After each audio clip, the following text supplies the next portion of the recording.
How to get an ITIN. This is individual tax identification number that you can use for your online job application and to get a US bank account. If you have earned money online from Amazon via an ebook or any other product you sell on their platform, they will send you an income tax return document in the mail.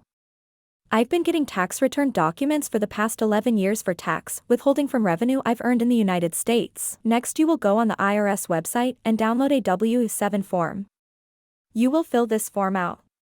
An ITIN is a 9-digit number issued by the U.S. Internal Revenue Service, IRS, to individuals who are required for U.S. federal tax purposes to have a U.S. taxpayer identification number, but who do not have and are not eligible to get a Social Security number, SSN.